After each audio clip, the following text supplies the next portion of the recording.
L'être humain est composé de 3 parties, le corps, l'esprit et l'âme. Le corps a 5 sens, la vue, l'ouïe, l'odorat, le goût, le toucher. L'âme est composée de 3 parties, l'émotion, la pensée et la volonté. L'esprit humain, quant à lui, est composé de 3 parties, l'adoration, l'intuition et la conscience. Aujourd'hui, nous allons aborder une partie en particulier, l'âme. Pour rappel, l'âme est composée de l'émotion, de la pensée et de la volonté. La Bible dit dans 3 Jean 1er verset 2, « Bien-aimé, je souhaite que tu prospères à tous égards et sois en bonne santé, comme prospère l'état de ton âme. » Afin d'être prospère dans l'âme, tu dois être capable de gérer ces 3 parties, à savoir l'émotion, la pensée et la volonté.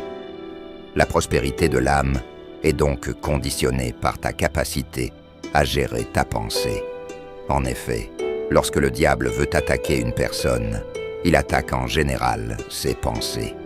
Tu te demandes peut-être comment le diable fait-il cela?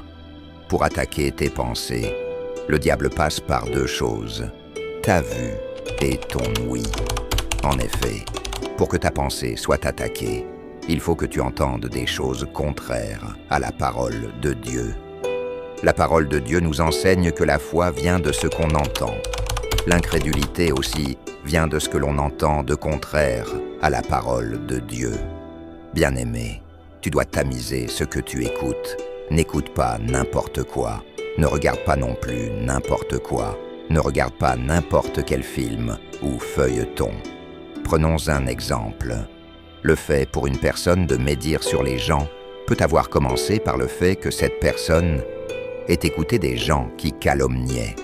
Ainsi, cette personne a conçu qu'il était normal de calomnier et a donc conçu de la haine.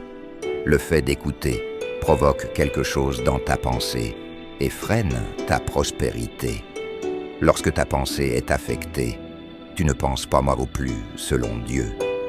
La parole de Dieu nous dit dans Philippiens 4 au verset 8, « Au reste, frères, que tout ce qui est vrai, tout ce qui est honorable, tout ce qui est juste, tout ce qui est pur, tout ce qui est aimable, tout ce qui mérite l'approbation, ce qui est vertueux et digne de louange, soit l'objet de vos pensées. Afin que tes pensées soient pures, évite au maximum de te connecter aux choses pouvant affecter ta pensée. Par exemple, si l'on te dit qu'une personne t'a calomnié, refuse d'écouter. Sais-tu également que le fait d'entendre parler des mauvais actes commis par une personne peut te faire concevoir des mauvaises pensées à l'égard de cette personne?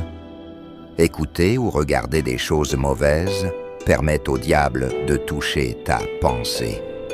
Afin que ton âme prospère, sois dans des pensées pures et non impures.